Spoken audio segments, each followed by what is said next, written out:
ভারতীয়দের উপর অত্যাচার চালিয়েছে, নতুন করে আমাকে ব্যক্ত করতে লাগবে না। তার মধ্যে অন্যতম একজন অত্যাচারী ছিল কিংসফোর্ড।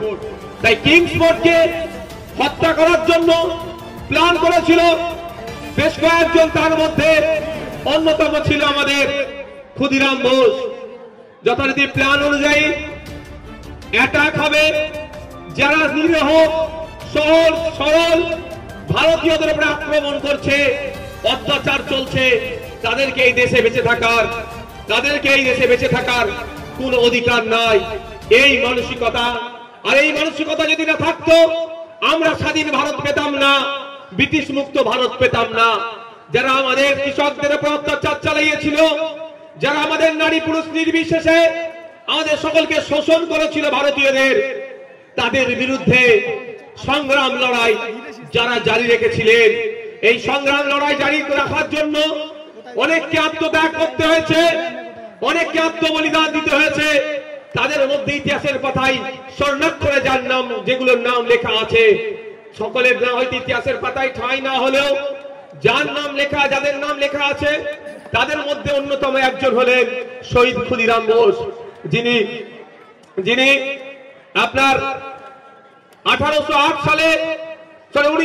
সালে কিংসফোর্ডকে হত্যার জন্য, কিংসফোর্ডকে আক্রমণ করার জন্য যার নেতৃত্ব হয়েছিল, সেই রকম ভাবে আক্রমণ করেছিল। কিন্তু ভাগ্যক্রমে কিংসফোর্ড ওই দিনকে ওই গাড়িতে ছিল না, তার পরিবর্তে দুজন মহিলা, মিসেস কেনেডি এবং তার মেয়ে ওই গাড়িতে চড়ে যাচ্ছিল। ফলে কিংসফোর্ডের বদলে ওই দুজন মহিলার মৃত্যু হয়েছিল। এরপরে তাকে ক্ষুদিরামকে ধরার চেষ্টা হয়েছিল, প্রচুর চেষ্টা করার পরে অবশেষে ক্ষুদিরামকে গ্রেফতার করেছিল। আপনারা জানেন গ্রেফতার করার পরে কিভাবে তার অত্যাচার চালিয়েছিল, তাকে ফাঁসিতে চড়িয়েছিল, আমরা সকলেই জানি। কিন্তু একটা কথা বলাই তার স্মৃতিতে করার এই কারণটাই হচ্ছে, যে আদর্শ নিয়ে ক্ষুদিরাম দেশকে স্বাধীন করার জন্য, যেই লক্ষ্য নিয়ে ক্ষুদিরাম দেশকে স্বাধীন করার জন্য জীবন উৎসর্গ করেছিল, 18 বছর 7 মাস 11 দিন মাত্র বয়সে নিয়ে। এটা ভাবার বিষয়। আজকে আমাদের 18 বছরের ছেলেরা, আজকে 19 বছরের ছেলেরা নিজের নেই, ব্যস্ত আমরা, কিন্তু আমাদের ক্ষুদিরাম 19 বছরের গণ্ডিতে যেতে পারেনি। 18 বছর 7 মাস 11 দিনের মাথায় দেশের জন্য হাসতে হাসতে ফাঁসির কাটা আমরা দড়িতে ঝুলে গিয়েছিল। তাদের লক্ষ্যটা কি ছিল?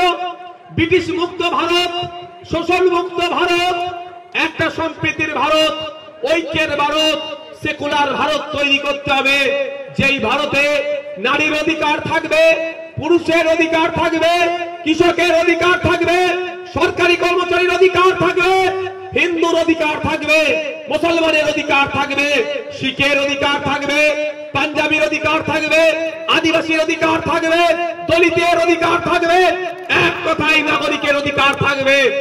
ভারত তৈরির স্বপ্নে মাত্র 18 বছর 7 মাস 11 দিনের মাথায় হাসতে হাসতে ফাঁসির কাটে চুকে গিয়েছিল।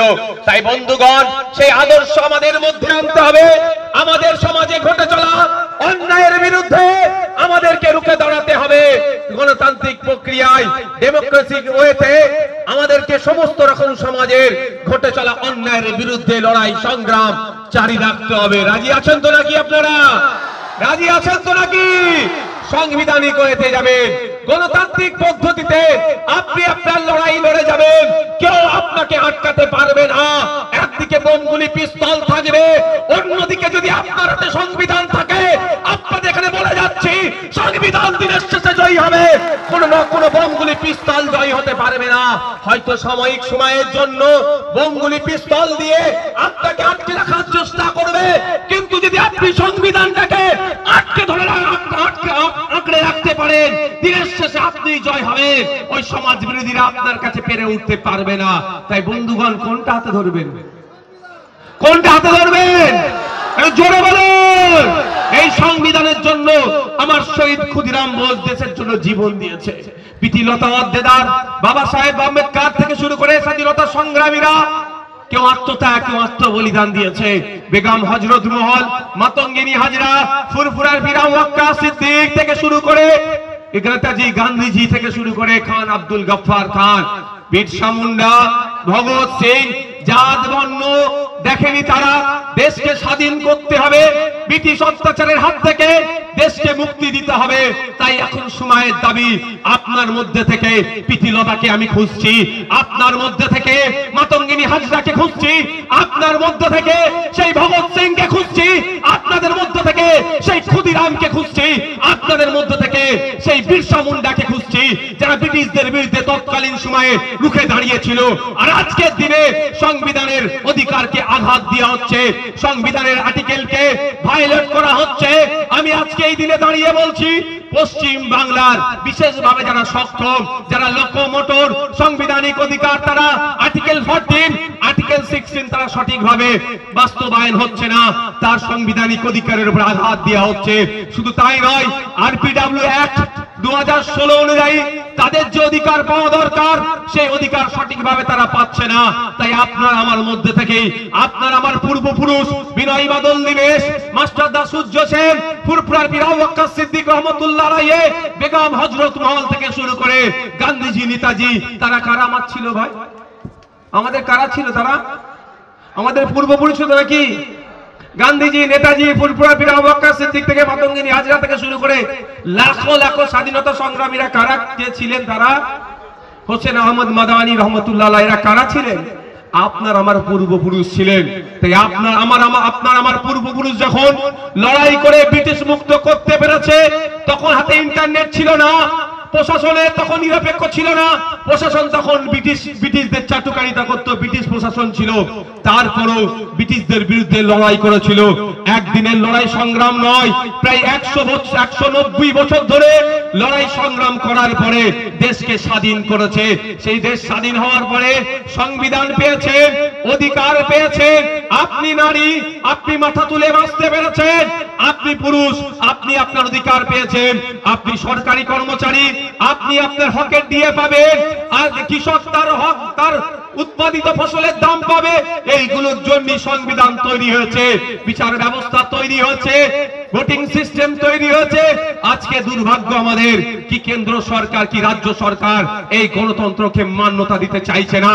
তাই আমাদেরকে নতুন ভাবে জাগ্রত হতে হবে। সেই বিরসা মুন্ডার উত্তরসূরি আপনি, সেই আশফাকুল্লাহর উত্তরসূরি আপনি, সেই ফুরফুরার পীরের উত্তরসূরি আপনি, সেই হোসেন আহমদ মাদানির উত্তরসূরি আপনি, সেই আপনি গান্ধীজির উত্তরসূরি। আপনার গান্ধীজি, আপনার পূর্বপুরুষ, তাদেরকে আপনাদেরকে ফলো করতে হবে, নেতাজির আদর্শকে ফলো করতে হবে, এই শহীদ ক্ষুদিরামের আত্মত্যাগকে ফলো করতে হবে, এই আত্মবলিদানকে ফলো করে আমাদের ঐক্যবদ্ধ হতে হবে। সংবিধানের পাতায় যেগুলো লিপিবদ্ধ আছে সেটা বাস্তবায়নের জন্য আমাদের সকলকে লড়াই সংগ্রাম জারি রাখতে হবে।